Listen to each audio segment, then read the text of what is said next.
नमस्कार दोस्तों, stock market studies में फिर से एक बार आपको बहुत-बहुत स्वागत है। तो आज मैं फिर से आपके सामने कुछ इंपॉर्टेंस कंपनी का अपडेट शेयर करने वाला हूं, तो वीडियो को पूरा लास्ट तक देखिएगा और अभी तक अपने चैनल को सब्सक्राइब नहीं किया तो जरूर कर लीजिएगा। कंटिन्यूअसली इन्फॉर्मेशन और अपडेट्स पाने के लिए चैनल के ऊपर बने रहिएगा। तो चलो देख लेते हैं कौन सा कंपनी है इस वीडियो के अंदर। फर्स्ट जो कंपनी है जिसका नाम है राजेश एक्सपोर्ट। देखिए राजेश एक्सपोर्ट के बारे में बात करूं तो कंपनी के ऊपर सबसे पहले एक पॉइंट्स को आपको याद रखना होगा कि जो लोग सोच रहे थे कि पिछले दिनों में एक धमाका परफॉर्मेंस हुआ था तो राजेश एक्सपोर्ट फिर से रीबैक करेगा, तो मैं आपको पहले भी बोल चुका हूँ कि जिस तरीके से यहाँ पे एक होल्डिंग पीरियड रेंज पीरियड बना और उसके बाद देखिए ब्रेकआउट किया और उसके बाद एक बार रिटेस्टमेंट करने के लिए वो जरूर कोशिश करेंगे। तो मुझे मेरे हिसाब से रिटेस्टमेंट हुआ और उसके बाद देखिए रिटेस्टमेंट होने के बाद नेक्स्ट डे में ही एक शूटिंग स्टार जैसे कैंडल बना और शूटिंग स्टार कैंडल कोई भी सपोर्ट रेंज के ऊपर बनता है, कोई भी सपोर्ट और रेजिस्टेंस के आसपास बनता है तो हायर पॉसिबिलिटी है वो फिर से नीचे आने का कोशिश करेंगे। क्योंकि देखिए राजेश एक्सपोर्ट के ऊपर कोई खराबी नहीं है बिजनेस के ऊपर। आप कहेंगे सर बिजनेस के ऊपर बहुत ज्यादा नेगेटिविटी है, लेकिन नेगेटिविटी कुछ भी नहीं है। कंपनी के सेल्स में कमियां देखने को मिले और प्रॉफिट भी नेगेटिव में गया, तो जिसके चलते बिग फॉल देखने को मिला। मगर मैं एक बात मैं आपके साथ जरूर शेयर करूंगा कि राजेश एक्सपोर्ट के ऊपर अगर मैं एज ए इन्वेस्टर के बारे में बात करूं, कंपनी अगर बेकार होता, मान ही लेता हूं कंपनी बेकार है, तो म्यूचुअल फंड लगातार बाइंग नहीं करते और एफएस खुद के होल्डिंग को कंटिन्यू नहीं करता। वो पहले ही माल बेचकर भाग भाग जाता और प्रोमोटर ने 1% भी आज तक होल्डिंग को नहीं बेचा। लास्ट 3 इयर्स में 1% भी कंपनी के प्रोमोटर ने माल नहीं बेचा। इसका मतलब क्या है? इसका मतलब इंस्टीट्यूशन इस कंपनी के ऊपर बने रहना चाहते हैं। और सबसे बड़ी बात क्या है इस कंपनी के ऊपर, अगर मैं कंपनी के रेवेन्यूज के डिटेल्स के बारे में बात करूं तो टोटली कंपनी गोल्ड के ऊपर डिपेंडेंट है। Gold mining, gold processing, gold का प्रोडक्शन, ये सारी चीजों के ऊपर कंपनी काम करते हैं। तो कंपनी के जो बिजनेस है वो टोटली गोल्ड के ऊपर है और कंपनी का बिजनेस जो है वो सबसे ज्यादा आपको देखने को मिलेगा। इस कंपनी के बिजनेस के हिसाब से मैं एक बार चलो आपको दिखाई देता हूँ। आप देखेंगे तो कंपनी का सबसे बिजनेस कहाँ पे ज्यादा दिखेगा? यूरोप में 29%, उसके बाद देखिए इंडिया में 19%, नॉर्थ अमेरिका में 18%, मिडिल ईस्ट कंट्री में 14% और बाकी रेस्ट ऑफ वर्ल्ड में 13%, चाइना में कितना 7%। इसका मतलब बिजनेस को अलग लेवल में फैला के रखा है। तो बिजनेस इतना शानदार तरीके से ऑल ओवर ग्लोबली मार्केट में खुद के प्रेजेंस है। और बाकी कंपनी के जो सेल्स का डेटा है, सेल्स का जो आंकड़ा है वो मैं एक बार आपको दिखा दूं तो और भी आपको क्लियर हो जाएगा। ध्यान दीजिएगा, कंपनी का आरओसी आरओई 5 साल में जितना था 3 साल में भी उतना है, लास्ट ईयर में भी उतना है, ठीक ठाक है। आरओसी भी ठीक ठाक है, एक एवरेज के आसपास है।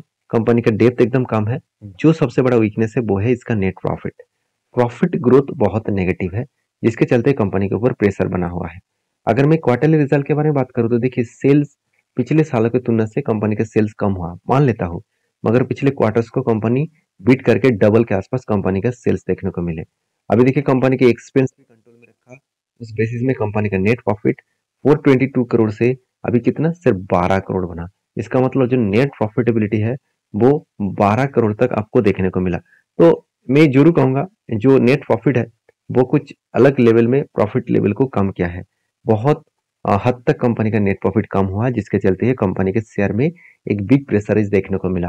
तो जो लोग सोच रहे हैं कि यहाँ पे कंपनी रीबैक किया है फिर से वो वापस जा सकते हैं, उसके लिए बता दूं मुझे नहीं लग रहा कंपनी उतना ऊपर जाने का कोशिश करेंगे, क्योंकि यहाँ पे एक रेंज क्रिएट हुआ है, इस रेंज को ब्रेक डाउन किया, उसके बाद ऊपर गया, फिर से देखिए ऊपर साइड से एक सेलिंग प्रेशर बनता हुआ देखने को मिला है।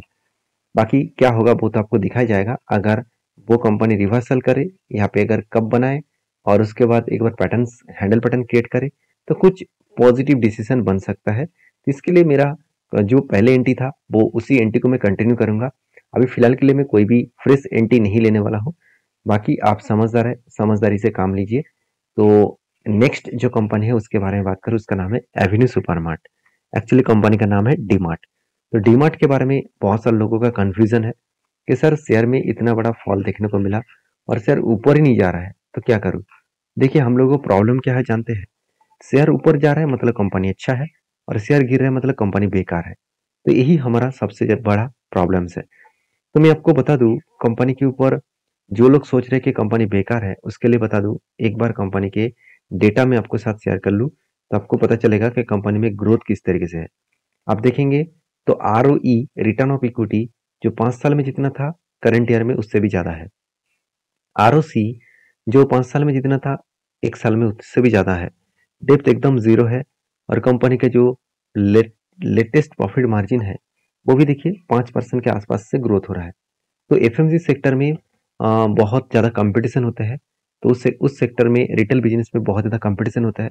उस सेक्टर में आगे बढ़ने के लिए कंपनी का बहुत ज़्यादा हार्ड कोशिश करना पड़ता है।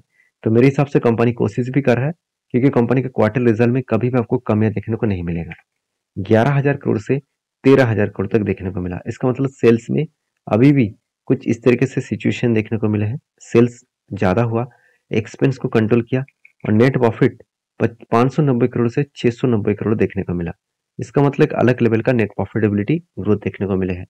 तो एज ए इन्वेस्टर, प्रोमोटर से लेकर एफएसडीएस पब्लिक, हर किसी के पास आपको इन्वेस्टमेंट दिखेगा। बाकी इस कंपनी के ऊपर आपके क्या ओपिनियन है, जरूर मुझे कमेंट्स करके बताना। नेक्स्ट जो कंपनी है उसका नाम है टाटा स्टील। देखिए, टाटा स्टील टाटा ग्रुप की सबसे पुराना कंपनी है। 1907 सेंचुरीज में कंपनी स्टार्ट हुआ था और उस टाइम से लेकर आज तक जो कंपनी का परफॉर्मेंस है, इस टोटल परफॉर्मेंस के बारे में बात करूं तो कंपनी में बहुत ज़्यादा वॉलेटिलिटी है। अगर मैं 1 साल के डेटा दिखा दूं तो कंपनी का 102 का प्राइस में चल रहा था और आज चल रहा है 140 में।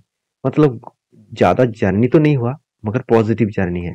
और कंपनी का मैक्सिमम चार्ट पैटर्न ओपन कर दूं तो बहुत ज़्यादा आपको वॉलेटिलिटी दिखेगा। जैसे यहाँ पे 34 से ऊपर गया, नीचे भी आए, उसके बाद देखिए फिर से ऊपर गया, 140 तक गया और देखिए इसी तरीके से कंपनी देखिए कितना बड़ा वॉलेटिलिटी, मतलब वॉलेटिलिटी लेकर काम कर रहा है। देखिए 2008 के बाद जो आईटी बबल्स करेक्शन हुआ था, मतलब आईटी बबल के मार्केट क्रैश हुआ था, उस टाइम में बिग फॉल देखने को मिला। उसके बाद देखिए फिर से 2012 में एक क्रैश देखने को मिला। तो उसके बाद कोविड के टाइम में एक बिग क्रैश देखने को मिला। तो बहुत ज़्यादा क्रैश यहाँ पे देखने को मिले हैं। यहाँ पे भी देखिए 2022 में भी जब रसिया और यूक्रेन के बाद बीच युद्ध स्टार्ट हुआ था, और सॉरी रसिया के साथ यूक्रेन के, हाँ यूक्रेन के साथ युद्ध, उसके साथ साथ इसराइल और हमास के साथ भी युद्ध स्टार्ट हुआ था। तो इस सारे सिचुएशन के कारण स्टील के ऊपर हमेशा एक सेंटिमेंट के वाइज एक फर्क देखने को मिल जाते हैं, एक वोलेटिलिटी देखने को मिल जाता है, क्योंकि स्टील मैन्युफैक्चरिंग एक मेटल सेक्टर है और ग्लोबली मार्केट में मेटल सेक्टर में इसी तरीके से वोलेटिलिटी देखने को मिल जाते हैं। बाकी इस कंपनी के ऊपर सबसे इंपॉर्टेंट पॉइंट क्या है, कंपनी का क्वार्टरली रिजल्ट। कंपनी का सेल्स देखेंगे तो 57,000 करोड़ से 55,000 करोड़ बना। एक्सपेंस को भी कंपनी कंट्रोल में रखे और नेट प्रॉफिट जो लॉस में था वो इस बार प्रॉफिट में आया। तो कंपनी के ऊपर हमेशा इसी तरीके से सिचुएशन देखने को मिलता है। पिछली बार भी लॉस था, पिछले क्वार्टर में तो बिग लॉसेस था। इस दोनों लॉसेस को कंपनी कवर किया और प्रॉफिट को अच्छा खासा यहाँ पे प्रॉफिट को जनरेट किया। अभी इस कंपनी के ऊपर एज ए इन्वेस्टर, प्रोमोटर से लेकर एफएसडीएस पब्लिक, हर किसी के पास अच्छा खासा निवेश आपको देखने को मिल चुका है। तो एक बिग पॉजिटिव पॉइंट्स मेरे हिसाब से इस कंपनी के ऊपर आगे बढ़ने के लिए, पुश करने के लिए बहुत ज़्यादा कंपनी मोटिवेट रहे है। और कंपनी के ऊपर देखिए इसीलिए इंस्टीट्यूशन, चाहे एफएस हो, चाहे डीएस हो, चाहे पब्लिक हो, हर कोई व्यक्ति इस कंपनी के ऊपर निवेश करना चाहते हैं। अगर इसका इन्वेस्टमेंट के चार्ट देखेंगे तो हर दिशा में आपको निवेश आपको देखने को मिल जाएगा। तो बाकी इस कंपनी के ऊपर एक पॉइंट्स मैं आपके साथ जरूर शेयर करूंगा, वो है कंपनी का कैपेक्स। क्या सही में कंपनी का कैपेक्स बढ़ रहा है? देखिए 2022 में 9,900 करोड़ का कैपेक्स था और वो आज बढ़ के हो चुके 13,800 करोड़ और करंट ईयर के एंड में 16,000 करोड़ के आसपास कैपेक्स देखने को मिला। तो हाई ग्रोथेबल कैपेक्स को कंपनी आगे बढ़ा रहा है। तो ये सबसे बेस्ट पॉइंट है कंपनीज का। और साथ ही साथ कंपनी के टेक्निकली चार्ट पैटर्न्स के बारे में बात करूँ तो जिसका मुझे इंतजार था वो फाइनली हो चुके हैं। पहले कफ विद हंड्रेड पैटर्न्स बना था और ब्रेकआउट होने के बाद मैंने एंट्री लिया इस लेवल में, और उसके बाद देखिए बहुत दिनों तक एक ही रेंज के ऊपर कंपनी खड़ा रहे। मतलब बहुत दिनों तक एक ही रेंज के ऊपर रिटेस्ट किया, नीचे आए, फिर से ऊपर गया, नीचे आया, फाइनली इसको ब्रेकआउट किया और ब्रेकआउट करने के बाद रिटेस्ट किया। अभी मेरे हिसाब से लग रहा है कि वो ऊपर जाने का कोशिश करेंगे और मेरा जो टारगेट है वो करीबन 160 रुपीज के आसपास है। तो एंट्री लेवल हुआ था 120 के आसपास और टारगेट बनेगा 160 के आसपास। तो कुल मिलाकर मुझे 34% के आसपास टारगेट मिलने का चांसेस है। बाकी इस कंपनी के ऊपर आपके क्या ओपिनियन है, जरूर मुझे कमेंट्स करके बताना। तो नेक्स्ट जो कंपनी है उसके बारे में चर्चा कर लूँ तो उसका नाम आप देखेंगे, जिसका नाम है पेसालो डिजिटल लिमिटेड। तो पेसालो डिजिटल लिमिटेड 7,000 करोड़ का कंपनी है और कंपनी का परफॉर्मेंस यहाँ पे सही तरीके से सब कुछ ठीक-ठाक देखने को मिला है और कंपनी ने धमाका रिटर्न दिया। 1 साल पहले कंपनी का प्राइस था सिर्फ 48, आज 160 के आसपास चल रहा है। तो कंपनी इसके ऊपर एक बहुत बड़ा अपडेट आ चुके हैं। वो अपडेट है कंपनी के बोनस का। तो कंपनी मार्च के 20 तारीख को फिर से एक बार बोनस देने वाला है और वो भी 1 के बदले 1 शेयर बोनस मिलेगा। तो ये था कुछ कंपनीज का अपडेट। वीडियो में अगर जानकारी अच्छा मिले तो प्लीज़ लाइक करना और इसी तरीके से वीडियो पाने के लिए चैनल को सब्सक्राइब करना। मिलते हैं नेक्स्ट वीडियो में, तब तक के लिए धन्यवाद।